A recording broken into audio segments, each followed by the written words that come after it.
Today we're visiting Lençóis Maranhenses, a national park and UNESCO World Heritage Site in the north of Brazil in the state of Maranhão.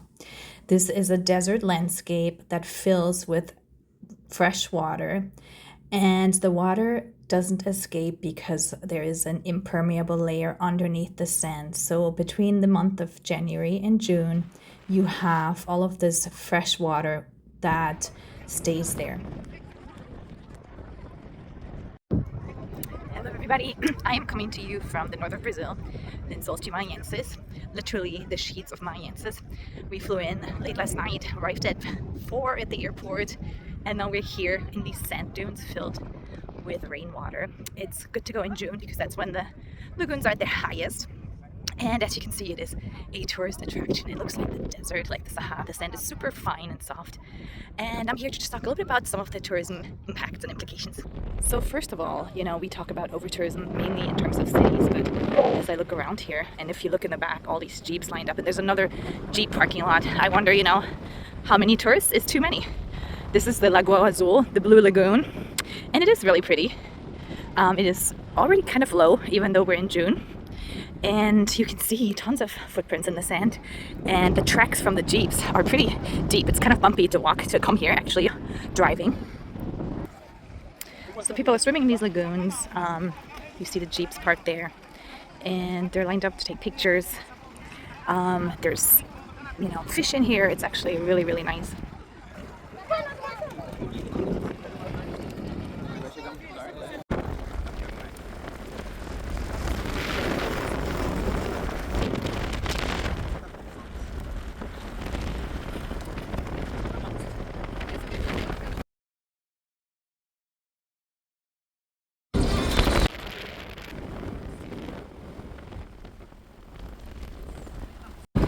Today we went to Santo Amaro, which is like an hour and a half north, and here they actually charge a entrance fee. We came 1.5 hours by bus, and then we took the steep. This is our second lagoon, and here tourism seems to be a lot more organized. So one, I was mentioning this entry fee, we have to get a bracelet which goes to sustainable tourism.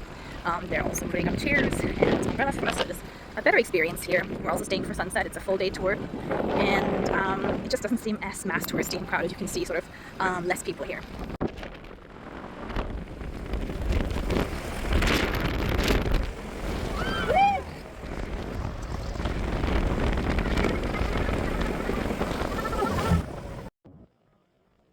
So what are some of the challenges of Lençóis Maranhenses as a UNESCO World Heritage Site?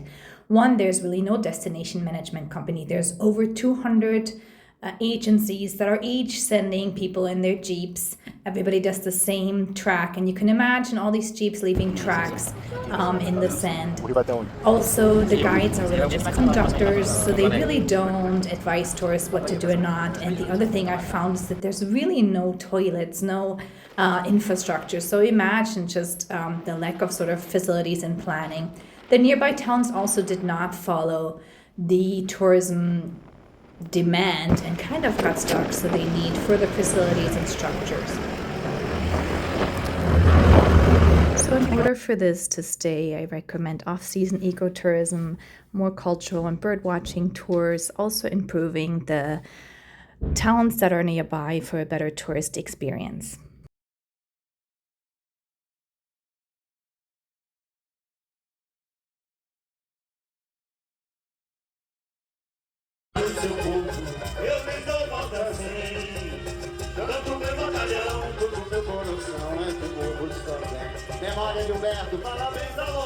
Honoring the Saint João, whose birthday is on the 24th of June.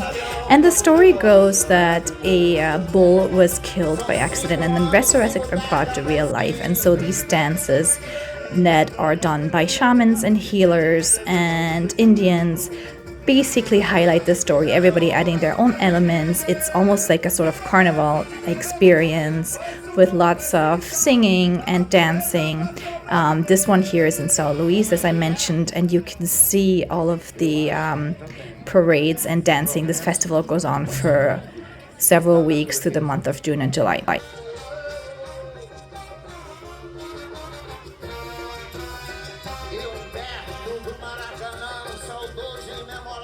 Here you can see the bull being portrayed in various forms. He is the center of attention at this festival.